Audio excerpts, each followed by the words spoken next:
एक BJP MLA हैं गोपीचंद पाडलकर। उन्होंने कहा कि ईसाई धर्म गुरुओं को जान से मारने का 11 लाख रुपया और उनके हाथ पैर तोड़ने का 5 लाख रुपया। इसे हम क्या समझे? भारत का संविधान हमें इसकी आज्ञा देता है? आप सभी का ये मानना होगा कि नहीं। भारत एक ऐसा देश है जो संविधान को मानता है और इस देश में संविधान सर्वोपरि है। वो भारतवासी है और उन्होंने जो शब्द इस्तेमाल किए वो बिल्कुल भी मानने लायक नहीं है। अपील करती हूँ महाराष्ट्र के सीएम श्री देवेंद्र फडणवीस जी से, कृपया करके इसको अपने संज्ञान में लें। गोपीचंद जी पर एक कड़ी से कड़ी कार्रवाई की जाए और उनसे कहा जाए कि वो समस्त भारतवर्ष के ईसाई समाज से माफी मांगे। जय मसीह की प्रेज़ द लॉर्ड। दोस्तों, कैसे हैं आप सभी लोग? आपने जिस प्रकार से अभी वीडियो देखा, ये आप सोशल मीडिया में भी देखते हैं कि ईसाई गुरुओं को यानी कि पास्टरों को, फादर लोगों को मारने के लिए 11 लाख रुपया कोई बंदा दे रहा है ना। और यहाँ पर हम ये भी देखते हैं कि उनका हाथ पैर तोड़ने का 5 लाख रुपया मिल रहा है और मारपीट उनके साथ करने के लिए 3 लाख रुपए इनाम के तौर पर मिल रहा है। और ये कौन दे रहा है? ये बीजेपी दे रहा है, यानी कि बीजेपी का एमएलए दे रहा है, गोपीचंद, है ना। तो इस विषय पर थोड़ा सा देखते हैं कि ये कब बोला था और इसके बोलने के बाद भी क्या पुलिस कार्रवाई क्यों नहीं कर रहा है और ये क्यों बोला था, क्या कारण था। तो चलिए उस पर थोड़ा विचार विमर्श करते हैं। तो इस शख्स का नाम है गोपीचंद पाडलकर, है ना, जो कि ये बीजेपी के विधायक हैं, एमएलए हैं, है ना। 25 जून को उन्होंने एक सार्वजनिक भाषण में ईसाई धर्मगुरुओं और पुजारियों को और मिशनरियों को के खिलाफ एक हिंसा भड़काने वाला बयान दिया है, जो व्यापक विवाद का कारण बने, है ना। अब यह घटना सांगली के कुपवाड़, है ना, कुपवाड़ में 17 जून को हुआ है। 17 जून 2025 को एक टार्च मार्च के दौरान हुई, जो एक महिला की आत्महत्या से जुड़े मामले पर केंद्रित था, है ना। अब तो वहाँ का जो उनका बयान था, है ना, वो बोल रहे थे, पाडलकर क्या बोल रहे थे कि कथित तौर पर धर्मांतरण और धार्मिक रूपांतरण के आरोप लगाते हुए ईसाई पुजारियों को, मिशनरियों को निशाना बनाया, है ना। उनके बयान के मुख्य बिंदु इस प्रकार थे। क्या थे उनके बयान? ईसाई पुजारी को पीटने या हमला करने पर वह 3 लाख रुपया आपको इनाम के तौर पर वो देंगे, ठीक है। फिर उसके बाद उनके हाथ पैर तोड़ने पर, यानी कि ईसाई मिशनरियों को हाथ पैर तोड़ने पर 5 लाख रुपया इनाम मिलेगा। देखो, मारपीट करने और हमला करने का 3 लाख रुपया मिलेगा, हाथ पैर तोड़ने का 5 लाख रुपया मिलेगा और ईसाई पुजारियों को मारने पर यानी कि जान से हत्या करने पर 11 लाख रुपया इनाम दिया जाएगा। इस प्रकार से उन्होंने कहा, ठीक है।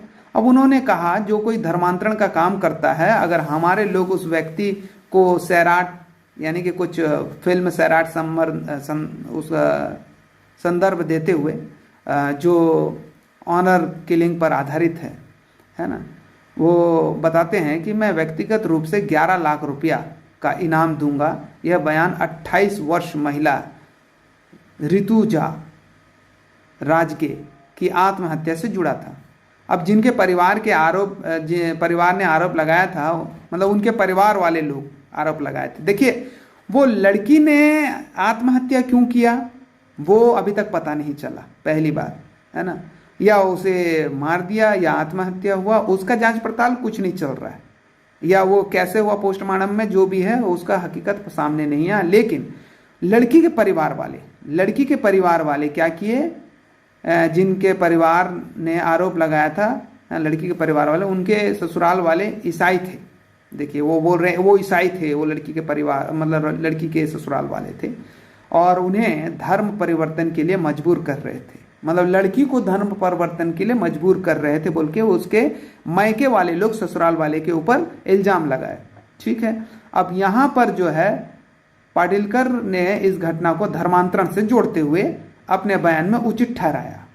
बोलता है कि मैं इस प्रकार से देखा, वहां सुना, इसलिए मैंने ये बयान दिया है, बोलता है। ठीक है, यह बयान वीडियो के रूप में सोशल मीडिया और न्यूज़ चैनल पर वायरल हो गया, जिससे यह साबित हुआ कि यह सार्वजनिक मंच पर दिया गया था, है ना। लेकिन बात यहाँ पे देखिए, ये नहीं है कि उन्हें मारने का जो भी है वो दिया। बात यह है कि मारने का सुपारी तो दे ही रहा है, लेकिन आत्महत्या क्यों हुआ उसका अभी तक कोई भी सबूत नहीं मिल पाया। क्योंकि कभी कभी क्या होता है कि किसी भी मुद्दे को लेकर के दूसरे ईसाई धर्मों के ऊपर उस मुद्दे को थोपना रहता है ना। और आत्महत्या तो बहुत सारे रीजन हो सकते हैं, पति पत्नी लड़ाई झगड़ा में भी हो सकता है। ठीक है, वो ईसाई रहे या हिंदू रहे या मुस्लिम रहे, हर एक धर्म और जात के अंदर वो हो रहा है आत्महत्या। अब भाई पुलिस केस भी, यहाँ पे पुलिस के पास केस ले जाते हैं और पुलिस जो है केस को सॉल्व नहीं करता है। ठीक है, तो पुलिस जब केस को सॉल्व नहीं करता है तो क्या करता है फिर? जिसके साथ हादसा हो रहता है, जिसके साथ वो विक्टिम रहता है, वो क्या करता है? वो क्या करता है? आत्महत्या कर लेता है, या फिर कलेक्टर के ऑफिस में जाके चक्कर मारता है, या कंप्लेन करता है, या हाई कोर्ट में अपील करता है ना। खेत भी, जब खेत का कर्जा नहीं छूट पाते हैं, लोन का कर्जा नहीं छूट पाते हैं, लोग आत्महत्या करते हैं। वो आत्महत्या आजकल तो आम बात हो गया है, लेकिन वो आत्महत्या क्यों करी उसका कोई पता नहीं लगा रहा है। लेकिन वो सिर्फ और सिर्फ वो क्या कर रहे हैं उन लोग? वो ईसाई धर्म के ऊपर इल्जाम लगा रहे हैं। अगर किसी मुस्लिम के अंदर, मुस्लिम घर में भी शादी हो रहता और कोई मरे रहता तो धर्म बदनाम नहीं होता। कुछ ना कुछ कारण होगा, या पति पत्नी के बीच में ऊपर नीचे नोकझोंक हुआ होगा, या फिर और कुछ कारण हो सकता है, या फिर उसे कोई दूसरा मार दिया होगा और इनको फंसाने के लिए इस प्रकार से गणित लगा रहे होंगे। बहुत सारे चीजें यहाँ पे। बात ये नहीं है कि ईसाई परिवार थे और उसे धर्मांतरण के लिए बोल रहे थे तो वो आत्महत्या। अरे कौन ऐसा बेवकूफ आदमी होगा कि धर्मांतरण करने बोल रहे हैं और वो आत्महत्या? क्या उसके ऊपर ऐसे बंदूक या तलवार रख करके बोल रहे हैं? ऐसे काम तो गुंडे और मवाली लोग करते हैं।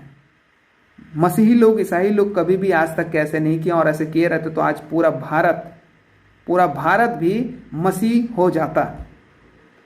हमारे में इतना हिंसा और मारपीट, लड़ाई झगड़ा और कत्लेआम जैसे हमने कभी भी सोच विचार नहीं रखा है और ना ही रखेंगे, क्योंकि प्रभु यीशु मसीह शांति का सुसमाचार सुनाता है और वो प्रेम सिखाता है और लोगों की भलाई करना सिखाता है और लोगों को माफ करना, क्षमा करना सिखाता है। ना कि दांत के बदले दांत, आंख के बदले आंख, खून के बदले खून, ऐसा नहीं। वो तुम्हारे धर्मों में होता होगा, लेकिन हमारे में सिर्फ और सिर्फ प्रभु यीशु मसीह हमें प्रेम करना और क्षमा करना सिखाते हैं, लोगों को माफ करना सिखाते हैं। तो यहाँ पे सबसे बड़ी बात यह है, ये जो कांग्रेस, तो इसमें राजनीतिक प्रक्रिया क्या क्या आई। कांग्रेस सांसद वर्षा गायकवाड़ ने क्या कहा इस पर देखिए। भाजपा की मिसलीड और डिवाइड एवं रूल नीति कहा और समाज में नफरत फैलाने के आरोप लगाया। बेशक नफरत ही फैलाते हैं भाजपा वाले लोग, पूरे नफरत फैलाते हैं, एक दूसरे को मारने काटने की बात करते हैं, गुंडा राज है। भाजपा की ही माइनॉरिटी जो है मोर्चा ने बयान की निंदा की कि मुख्यमंत्री देवेंद्र और फडणवीस तथा गृह मंत्री अमित शाह से कार्यवाही की मांग की है। भैया अमित शाह ही खुद इतने बड़े पहुंचे हुए शख्स हैं, तो वो कहाँ से कार्रवाई करेंगे? उन्हें तो तड़ी पार की सजा मिल गई थी, वो तो खुद क्रिमिनल है, तो दूसरे को कहाँ से वो क्या बोलते हैं न्याय दिलाएंगे, है ना। यहाँ पे हमारा जो न्याय शासन है आज क्रिमिनलों के हाथों में पड़ चुका है ना। जो भाजपा सरकार है उसमें सारे लोग ज़्यादा से ज़्यादा क्रिमिनल हैं, उनके सारे रिकॉर्ड जो है वो दबा दिए गए हैं या मिटा दिए गए हैं, और जो उनके खिलाफ बोलता है उनके खिलाफ पुलिस केस कर दिया जाता है। तो यहाँ पर धर्म के खिलाफ बोला जा रहा है, ना कि उस आत्महत्या के खिलाफ कि आत्महत्या क्यों करे। अरे यहाँ पे कोई लड़की का रेप हो जाता है तो वो आत्महत्या कर लेती है। अगर यहाँ पे किसी लड़की को न्याय नहीं मिलता है तो आत्महत्या कर लेती है। बहुत सारे रीज़न हैं। तो क्या हम किसी के धर्म के ऊपर ब्लेम करते हैं? कि उन लोग ईसाई थे या धर्मांतरण कर रहे थे, कि उन लोग मुस्लिम थे धर्मांतरण कर रहे थे। यहाँ पे कारण कुछ और है और फंसाया कुछ और जा रहा है। धर्मांतरण करने बोलने से वो अपने घर भाग के आ जाती, लेकिन वो मरेगी क्यों, और क्या उसके पोस्टमार्टम में क्या क्या रिपोर्ट मिला, वो सारे बातों का साझा नहीं करने के बाद उन्होंने कहा कि उसके ससुराल वाले ईसाई थे, वो धर्मांतरण कर रहे थे, इसलिए वो आत्महत्या करके मर गए। तो देखिए किस प्रकार से मसीही लोगों को फंसाया जा रहा है। ये सारी बातों को याद रखना बहुत जरूरी है ना। और देखिए कानूनी कार्रवाई, देखिए 8 जुलाई 2025 को अहमदनगर के पादरी सैमुअल साल्वे ने बॉम्बे हाई कोर्ट में याचिका दायर की कि इस प्रकार से ये हमारे ऊपर बोल रहा है। 5 अगस्त 2025 को एक पब्लिक इंटरेस्ट लिटिगेशन PIEL दायरा हुई और इसमें जो है पाटिलकर के अन्य भड़काऊ बयानों का भी जिक्र किया था, जैसे कि अगर जीसस चमत्कार कर सकता है तो मुझे पद से हटा दे, वरना विरोध क्यों। कोर्ट ने याचिका स्वीकार की। ठीक है, फिर 6 अगस्त को भी 2025 को भी राष्ट्रीय अल्पसंख्यक आयोग ने महाराष्ट्र सरकार से जांच रिपोर्ट मांगी, जिसमें 17 अगस्त तक जवाब देने को कहा गया। शिकायतकर्ता सिरिल डारा ने विस्तृत शिकायत दर्ज की। तो ये इस प्रकार से, और आज देख लो वर्तमान की स्थिति क्या है। वहां पे तो ये सब दायरा कर दिए, डाल दिए, है ना। अब यहाँ पे वर्तमान स्थिति क्या है, 12 सितंबर 2025 है, पाटिलकर के खिलाफ अभी तक कोई भी आपराधिक मामला दर्ज नहीं हुआ है। क्यों होगा भाई, बीजेपी का सरकार है ना, क्यों होगा। लेकिन विरोध और कानूनी प्रक्रिया जारी है। यह घटना भारत में अल्पसंख्यकों के खिलाफ बढ़ती हिंसा और नफरत भरे बयानों के व्यापक संदर्भ देखी जा रही है, खास करके भाजपा शासकीय राज्यों में, है ना। धार्मिक अधिकार संगठन में 2014 से चली आ रही है प्रवृत्ति का हिंसा मानते हैं, जैसे कि घर वापसी, है ना। और जहां हिंदू राष्ट्रवादी बयानीबाजी जो बढ़ रही है ना। पाटिलकर ने बयान पर सफाई नहीं दी, लेकिन उनके समर्थक इसे धर्मांतरण रोकने का प्रयास बता रहे हैं। अरे ऐसे रोकोगे धर्मांतरण, इस प्रकार से रुकता है धर्मांतरण, है। अब ये न्यूज़ जो है महाराष्ट्र के स्थानीय और राष्ट्रीय मीडिया प्रमुख के कवर के लिए गई थी, जो इसमें अभी हमने पढ़ा था। तो इस बात को याद रखें। आज उसने क्या कहा कि 11 लाख रुपया मिशनरियों को मारने का, हाथ पैर तोड़ने का 5 लाख रुपया, और 3 लाख रुपया उसको क्या करने का, मारपीट करने का, उनके साथ हमला करने का। तो ये खुलेआम गुंडागर्दी और राजनीतिक गुंडों का शासन चल रहा है ना। मसीही लोग सिर्फ प्रार्थना करें, जिस प्रकार से नेपाल में हुआ उस प्रकार से भारत देश में भी हो, और जागरूक हो जाए जनता और अपने हक के लिए लड़ें, और हर एक अपने हक के लिए लड़ें और छीनें, क्योंकि ये हमारे मूल अधिकारों को छीन रहे हैं। ये हमारे धर्म के हमारे अधिकारों को छीन रहे हैं। हमारे धार्मिक आस्था का इन लोगों ने विरोध किया है, हमें हमारे धार्मिक कार्यों को अपमानित किया है। हम शांत और चुपचाप बैठने के वजह से ये लोग चढ़ करके हमें दबा रहे हैं। तो जितने भी मसीही भाई बहन हैं, इस वीडियो को ज़्यादा से ज़्यादा शेयर करें, और हमें हर एक मुसीबत से लड़ने के लिए अपने आप को तैयार करना है। जो नेपाल में हुआ है वो यहाँ भी हो। हिंदू, मुस्लिम, सिख, ईसाई, हम सब है भाई भाई, और इस प्रकार से नारा लगा करके हम सबको अपने हक के लिए लड़ना चाहिए। हमें सही बात बताना चाहिए, सिखाना चाहिए, ताकि आने वाले समय में बहुत सारे जो समस्याएं हो रही हैं उसका समाधान हो सके। और मसीही लोगों के ऊपर ही नहीं, बल्कि मुस्लिम लोगों के ऊपर भी और दलित समाज के ऊपर भी बहुत ज़्यादा सताव और पीड़ा दे रहे हैं। तो जितने भी अल्पसंख्यक हैं सारे लोग जुट हो जाएं, और इस प्रकार से राजनीतिक गुंडे और उनके ठेकेदारों को खत्म करना है। और ये सरकार नहीं, बल्कि हमें समानता वाली सरकार चाहिए, जो सारे धर्मों के लिए है, और सारे देश के लिए प्रधानमंत्री हो, सारे धर्म के लिए प्रधानमंत्री हो, सारे राज्यों के लिए प्रधानमंत्री हो, और सारे जनता के लिए प्रधानमंत्री हो, ना कि किसी एक कौम के लिए, ना किसी एक धर्म के लिए, और ना किसी एक राज्य के लिए। तो इस बात को याद रखें और इस वीडियो को ज़्यादा से ज़्यादा शेयर करें।